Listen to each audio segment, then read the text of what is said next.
Hey everyone, how are you doing? It's Craig Campbell from Pastor Craig's Vintage Cards, and today we're looking here at this beautiful 1952 Topps card of Robin Roberts, card number 59. And what a wonderful card this is.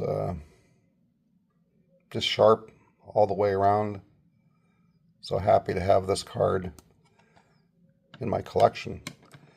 I'm going to be starting a series. I want to work on this series called basically 5 reasons on why I think everyone should have at least one Robin Roberts card in their collection. I understand, that a lot of people are consolidating, they're selling parts of their collection to move into more desirable, more expensive cards, and there's just been a real fever pitch for everyone kind of moving towards the GOATs in the card. Doesn't matter if it's football, basketball, baseball, hockey, whatever. There's just this real move towards GOATs. And for me as a collector, a rather modest collector, I enjoy having cards that I enjoy, cards of people that I like.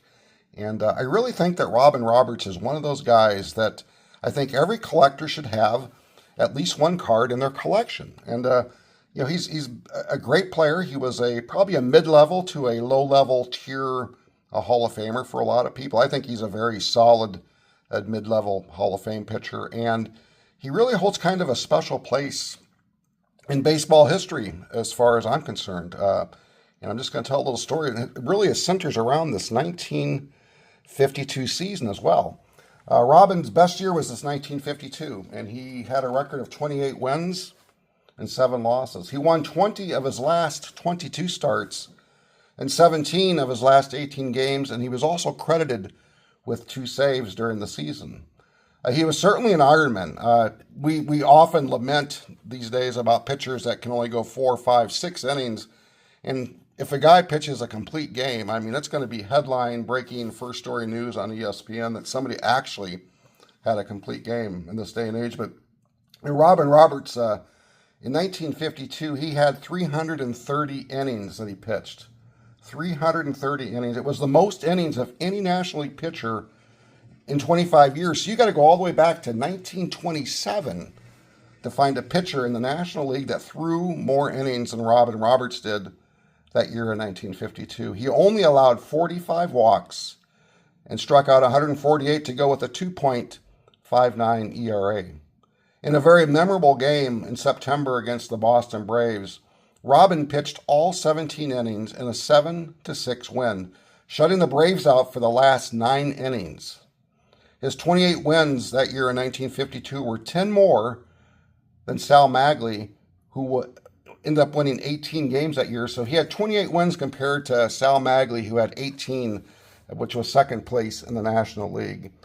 Not surprisingly, the Sporting News voted him the Major League Player of the Year and the National League Pitcher of the Year as well. It seemed very logical that Robin would be voted the National League's most valuable player. But Hank Sauer of the Chicago Cubs received that honor. He received 226 points to 211 for Robin Roberts. Now, Hank had a good year.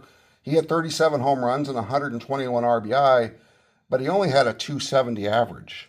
Oscar Fraley, who was a UPI reporter, responded to the snub of Robin Roberts in his column rather sharply. He said, "Anybody who knows the difference between a bunt and a punt must be completely flabbergasted at the selection of Hank Sauer in the National League as the MVP. Most of the voters obviously never heard of Robin Roberts. One theory is that they were all on vacation and the ballot was filled out by the editor of the Woman's Page."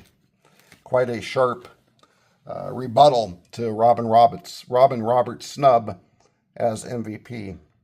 A couple of years later, I believe in 1954, Ford Frick told Robin Roberts at a dinner that he was going to create an award just for pitchers since he did not think pitchers were getting enough recognition. In 1956, the Major League Baseball inaugurated the Cy Young Award, in large part because of Robin Roberts' snubbed MVP after that remarkable 1952 season. Most baseball historians think that Robin Roberts would have won at least 3 Cy Young Awards between 1950 and 55, and more than likely 4 Cy Young Awards. He was a dominant pitcher in the early 1950s. He was just complete game specialist, a control pitcher. Very seldom did he give up any walks. Again, 330 innings, and he only had 45 walks. And this is just a beautiful card here, this 1952. And Robin Roberts, just a great player, a great pitcher.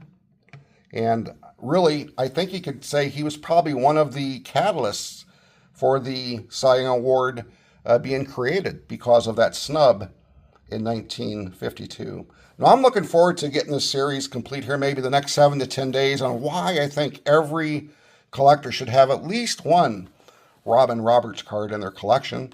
You're certainly not going to see it go up in value. I would be willing to bet if you bought a Robin Roberts card for $75, in probably 2 years, it's going to be worth $75. I mean, his cards are not going to go up in value, but I still think for a well-rounded collection, you should have at least one Robin Roberts card in your collection.